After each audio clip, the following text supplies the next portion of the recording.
Hi అండి, అందరూ ఎలా ఉన్నారు? నేను మీ బాలశ్రీ హోమ్స్ అండి.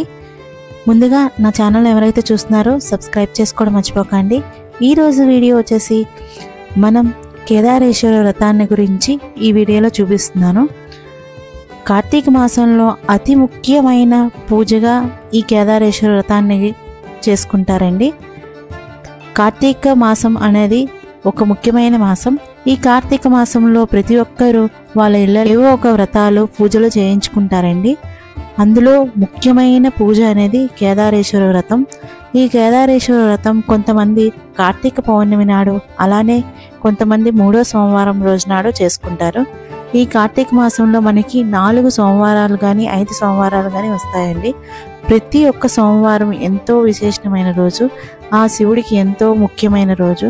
ఆ సోమవారం రోజు నాడు మనకి శివుడిని ఆరాధించుకొని ఆ రోజంతా ఉపవాసించి చుక్క చూసి భోజనం చేస్తారండి. అలానే ఈ కేదారేశ్వర వ్రతాన్ని మేము 3వ సోమవారం అయితే చేసుకుంటున్నాం. ఈ వ్రతాన్ని మేము ఎలా చేసుకుంటున్నాం ఈ వీడియోలో అయితే చూపిస్తున్నాను.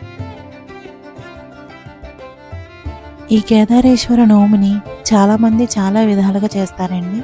కొంతమంది ఫోటోలు పెట్టి చేస్తారు, కొంతమంది విగ్రహాలు పెట్టి చేస్తారు. కానీ మేము సన్నెని పెట్టి పూజ చేసుకుంటాము.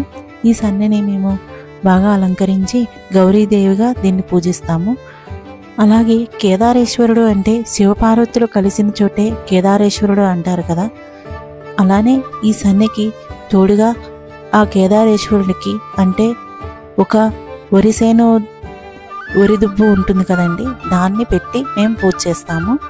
దీన్ని అలానే ఆ వరిసేన్ని బాగా అలంకరించుకొని అనేక రకాల పళ్ళు అంటే మనకి తాహత కలిగిన పళ్ళన్నీ పెట్టి మేము దీన్ని అలంకరించుకొని పూజ చేసుకుంటాం.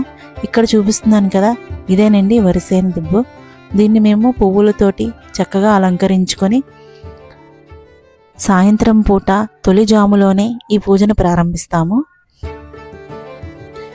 ఈ రోజంతా మేము ఉపవాసం ఉండి సాయంత్రం ఈ పూజ చేసుకొని ఆ తర్వాత కథ చెప్పుకొని ముందుగా మేము ఈ పూజకి కావాల్సిన సామాగ్రి అంతా ముందు రోజే ఏర్పాటు చేసుకుంటామండి. అలానే ఈ పూజ కోసం శుభ్రంగా ముందు రోజే మొత్తం ఇల్లంతా శుభ్రపరచుకోవాలి. అలానే ఇక్కడ నైవేద్యం విషయానికి వస్తే బూరెలు, పెసల బూరెలు చేసి పెడతాము. అలానే గారెలు, పరవాన్నం, పానకం, వడపప్పు, చెరుకులు, అలానే అనేక రకమైన పళ్ళను ఈ కేదారేశ్వరుడికి సమర్పిస్తామండి.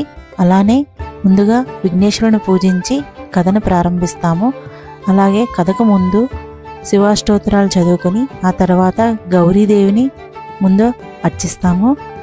గౌరీదేవి అంటే ఇక్కడ సన్ని కదండి, సన్నిని ముందు గౌరీదేవిగా భావించుకొని పూజించుకోవాలి. ఇలా పూజనైతే చేసుకున్నాము, కథను చదువుకున్నాము. కథను చదివిన తర్వాత అక్షింతలను తలపై వేసుకొని పూజని ముగించుకోవాలి. ఇక్కడ తోరణాలను పెట్టాం కదండి, ఆ తోరణాలని పూజ అయిన తర్వాత కట్టుకోవాలి. ఆ మర్నాడు దాన్ని తీసేస్తాము. మనం తీసేసిన తోరణాలని చక్కగా ఒక మంచి ప్లేస్లో అయితే దాచుకోవాలండి. అది ఏ అంటూ ముట్టు తగలకుండా మంచి ప్రదేశంలో అయితే ఉంచుకోవాలి. ఈ పూజకి కంపల్సరీగా మర్రె ఊడలు, మర్రె కొమ్మలు, మర్రి పళ్ళుతో ఉన్న కొమ్మలు ఉండాలండి. అలానే తులసి పత్రి, నారడపత్రి, ఉత్తరీయం అన్నీ ఈ పూజకైతే ఉండాలి. అలానే ఈ పూజలో కొన్ని పువ్వులైతే ఖచ్చితంగా ఉండాలండి. మనం బంతి పువ్వు ఎక్కువగా వాడము కానీ పూజకి, కానీ ఈ పూజలో కంపల్సరీగా బంతి పువ్వులు ఉండాలండి. అంతేకాదండి, పార్వతీదేవి స్వయంగా తన భర్త అయిన శివుని యొక్క శరీరంలో అర్ధభాగం కోసం ఈ పూజనైతే చేసిందండి. అంత విశేషమైన పూజ.